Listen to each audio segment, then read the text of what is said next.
Can you hear me? Let me see your hands. I need to know how many out there understand.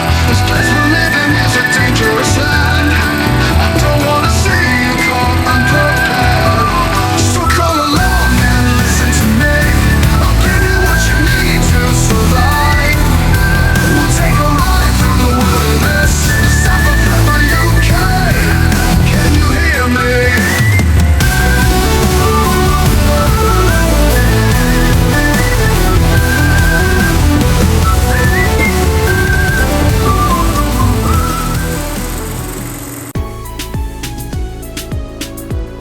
In the wild, we prepare for the unexpected, reading the weather, knowing safe plants, building shelter. But there's one skill that often goes unspoken, yet it's just as vital as any tool in your pack: the ability to respond when someone's life is on the line.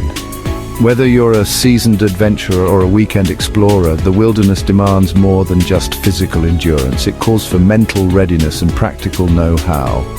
That same readiness should include knowing how to help in a crisis, like treating a severe injury. When you're miles from help, your first aid kit isn't just a collection of bandages and tools, it's your lifeline. Understanding how to use it and having the confidence to act can mean the difference between life and death. This isn't just for medics, it's for anyone who values self-reliance. In the backcountry, you can't always count on rescue teams to arrive quickly. The responsibility to act falls on you and your group. Learning these skills empowers you to protect yourself and those you care about. Imagine you're deep in the woods and someone is accidentally shot. Panic isn't an option. In that moment, your training and preparation become your greatest assets. The ability to stay focused and take decisive action is what truly defines survival. You need a calm, methodical approach. Taking a deep breath, assessing the situation, and remembering your training can help you overcome fear and uncertainty. Every second counts, and your actions matter. This guide will give you clear, practical steps to save a life until help arrives. We'll break down what to do, how to do it, and why it works, so you're never left guessing in a crisis. Our focus: stop catastrophic bleeding, because uncontrolled blood loss is the leading cause of preventable death in trauma situations. You'll learn how to use a tourniquet, apply pressure, and improvise when supplies run low. Keep the injured person stable, monitor their vital signs, and protect them from further harm. Simple actions like supporting the head and neck or keeping someone warm can have a huge impact on their chances of survival. And manage the situation with a clear head. Leadership and communication are just as important as medical skills. Direct others, delegate tasks, and keep everyone focused on what matters most: saving a life. Think of it as human bushcraft, using your skills and resources to solve a critical problem. In the wild, creativity and adaptability are your best allies. Sometimes you'll need to improvise with what you have on hand. Let's begin learning the skills that could one day make all the difference. With knowledge, practice, and the right mindset, you can be the person who steps up when it matters most. Your safety comes first, always. Before helping, make sure the threat is gone. Don't rush in blindly. Use cover, observe, and only approach when you're certain it's safe. Assess for other dangers: unstable machinery, aggressive animals, traffic. Scan your surroundings. Awareness is as vital as first aid. Once the scene is secure, announce yourself: "I'm here to help." This reassures the injured and signals your intentions to others.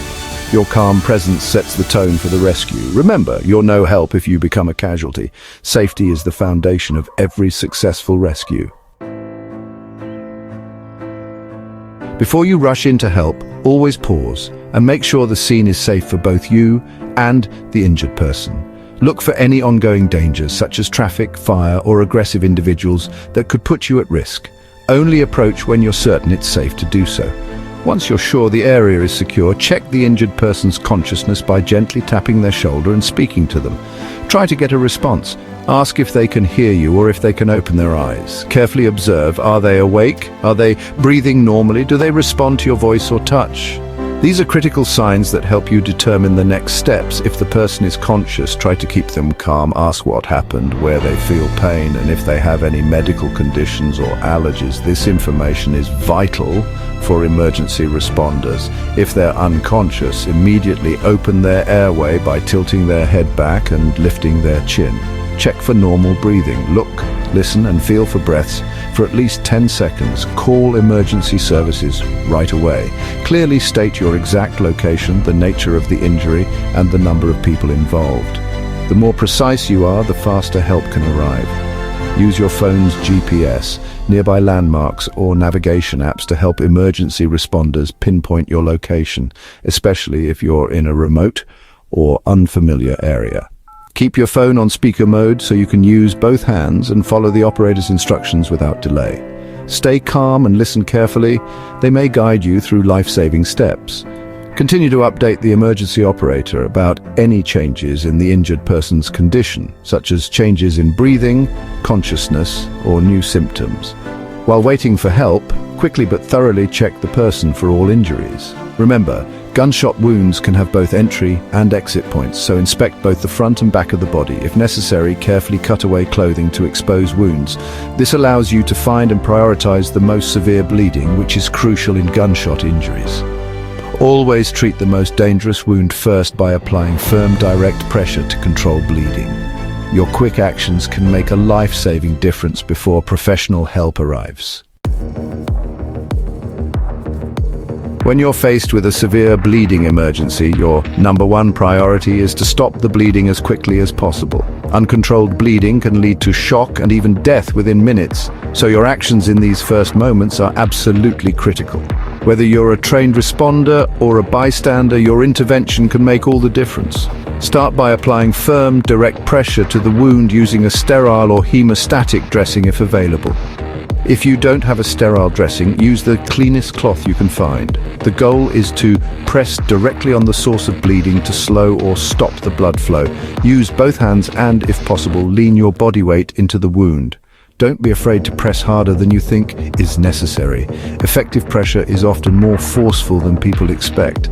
This can feel uncomfortable for the patient, but it's essential for survival. Maintain steady, unbroken pressure for at least 10 minutes. Avoid the urge to check under the dressing, as lifting it can disrupt clotting and restart bleeding. If possible, ask someone to help you keep pressure on the wound. If blood soaks through the dressing, don't remove it. Instead, add more dressings or cloths on top and continue pressing firmly. Removing the first layer can tear away forming clots and make the bleeding worse. For deep or gaping wounds, pack the wound cavity with hemostatic gauze or any clean cloth, pushing it deep into the wound to fill the space. Once packed, continue to apply direct pressure over the top. If the bleeding is from an arm or leg and won't stop with pressure alone, use a commercial tourniquet. Place it as high as possible above the wound, directly on the skin, and pull it tight. Tighten the tourniquet until the bleeding completely stops. This will be painful, but it's necessary to save a life. Never use improvised tourniquets unless you have no other option. Once the tourniquet is in place, do not loosen or remove it for any reason. Clearly note the time it was applied. This information is vital for medical professionals. These steps are designed to buy precious time until emergency medical services arrive. Stay with the patient, keep them calm, and monitor their condition. Remember, simple, decisive action saves lives.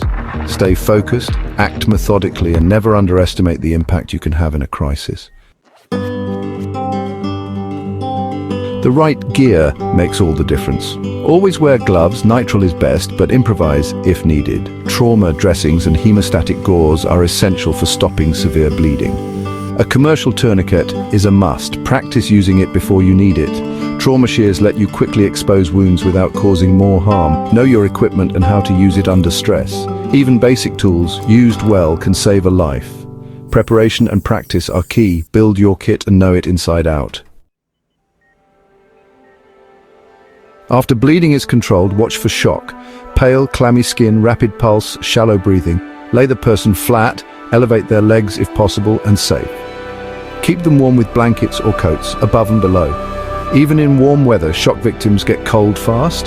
Talk to them. Reassurance helps stabilize their condition. Monitor breathing and consciousness. Update emergency services if anything changes. Don't give food or drink. Your job, keep them warm, comfortable, and calm until help arrives. Small actions make a big difference. Stay attentive and supportive. You now know the essentials: scene safety, bleeding control, shock management. Calmness is as important as skill. Panic helps no one. Your role is to bridge the gap until professionals arrive. Every action you take matters. Seek hands-on first aid training to build confidence and muscle memory. Survival is about preserving life. Be ready to act when it counts. Knowledge, skill, and mindset save lives. Stay prepared, stay calm, and be the difference in a crisis.